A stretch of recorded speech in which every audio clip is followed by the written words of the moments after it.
Andy joins us now. Good morning to you. Good morning. I have to be honest with you, politically, never mind the economics, but politically, you guys must have thought all your Christmases had come at once with that mini-budget, and then the U-turn, and simultaneously, as an immediate response to it, the Conservatives' ratings just dropping through the floor. And as we said, 30-point lead for you now because of that. You must have, as I say, thought your Christmases had all come at once. It's not so much that Christmas has come at once, it's that the harshest winter that anyone can imagine is coming at once. And to be honest with you, Richard, I'm like most MPs. Immediately after that mini-budget, my office was just flooded with people wondering how they were going to cope. We got mortgage payments up by an average of £500 every month, people just not knowing how they're going to pay that, as well as soaring energy costs and rising food prices.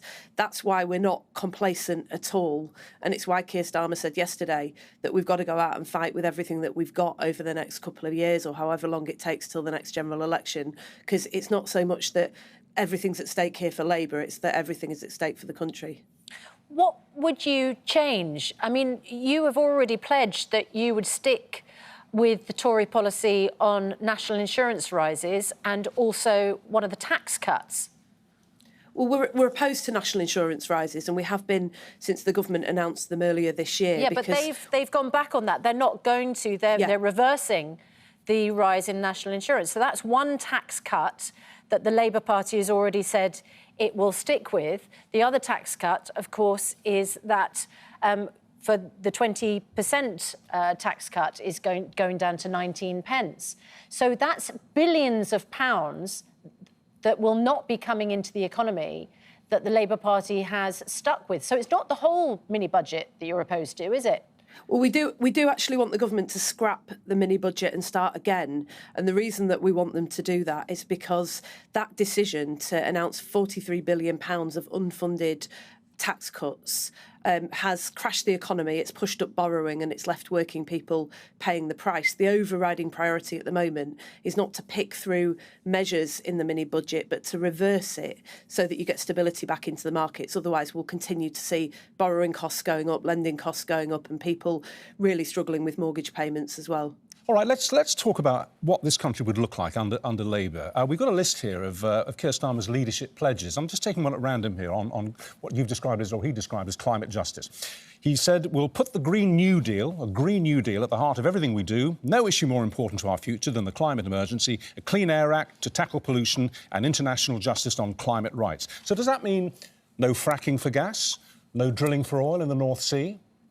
Well, there's no future for Britain in continuing to pursue the fossil fuel industry. We're going through an energy revolution at the moment, and there are 1 million jobs on the road to net zero. There's a global race on for those jobs, and we should be investing to bring them here. So at our conference this year, we announced that we would invest in order to get those jobs into places like Ellesmere Port, where hydrogen offers huge capacity, not just to cut people's energy bills. Renewable energy is now much cheaper. So no more drilling licenses. So no more drilling licenses in the North Sea. No fresh drilling licenses in the North Sea, and no fracking.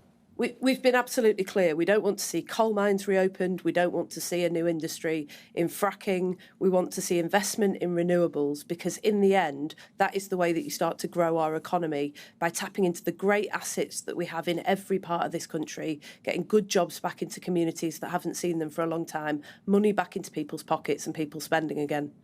And what do you feel about the protests and the environmental protesters who presumably you share a lot of beliefs with? They are trying to do what's right for climate justice and the future of this country and increase renewables. Unfortunately, the result is blocking emergency vehicles. Do you support those protests? No. I think that the aims are laudable. The tactics are utterly stupid and self-defeating. You know, for people like me and many people around the country who, I think most people accept the case for climate safety and want to see us moving to renewable energy, which is cheaper and offers more security, more guarantees against people like Vladimir Putin.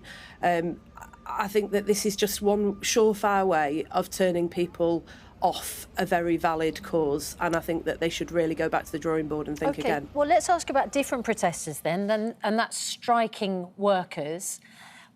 We know that Sir Keir Starmer supports people's right to strike. However, he doesn't appear to support people who go out on the picket line with those who are striking, because Sam Tarry, who was a front bencher, was sacked for being at an RMT demonstration. Would Sir Keir Starmer appear on a picket line alongside striking workers? You have. Well, I went to meet my constituents, but I wasn't picketing because that's not my job. My job is to go to Parliament, hold the government to account for the fact that in every part of our economy now people need a pay rise, and to get a grip on an economy which in the last few weeks they've crashed, making that situation much worse for rail workers and everybody else. What's the difference between supporting your constituents and supporting strikers who are on a picket line?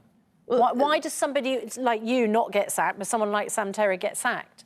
Well, my understanding is that Sam was sacked for doing unauthorised media appearances and announcing policies that hadn't been agreed amongst the front bench. We have collective responsibility. Well, he said that workers should get an inflationary pay rise. Do you disagree with that?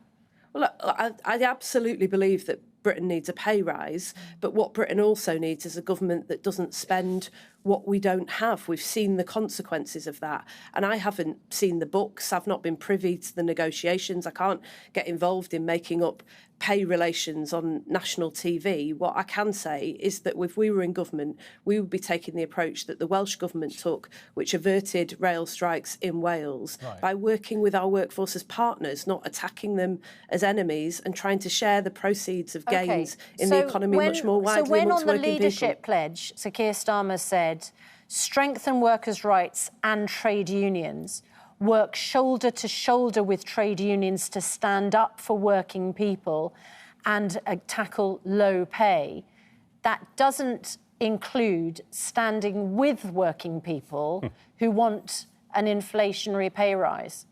It includes doing our job, which is to go to Parliament and stand up for working people across this country who are being let down by their government. We need to do our job so that those workers can get back to doing theirs. But if I've you never agree, met a but worker if you're who someone wants like to go Sam Tarry, on strike, you lose pay. OK, but if it's you're difficult. someone like Sam Tarry who wants those workers to get a pay rise that matches inflation, which is what that union is striking for, then you don't stand shoulder to shoulder with those workers. Well, I just genuinely don't really understand the question. I've just been really clear with you that we believe that RMT Britain want a pay needs rise that matches inflation. But I haven't been invited into the negotiations. I haven't seen the terms of the mandate that the operating companies have got.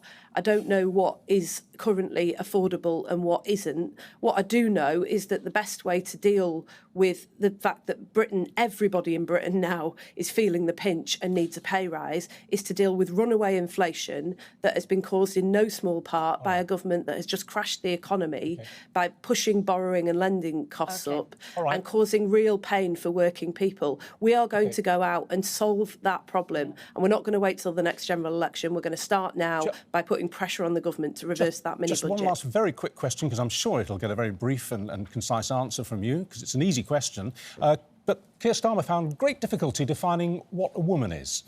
Can you define a woman for us? Yeah, of course. A woman is an adult female who, but the law also allows for people to go through a transition process to be recognised as women if they've gone through a transgender recognition process. I think that is a decent balance. I think that's a sensible way of proceeding, and I think it's a much more dignified and humane way to tackle the subject than some of the debate around this has allowed. We have gone from having a female monarch to a male monarch. Would you still vote to scrap the monarchy? Look, I've always been a big supporter of the Queen, and I think that moment that we had in the transition from the Queen to the new King was incredibly important. I was there to welcome the Queen's coffin to Westminster and to pay my respects.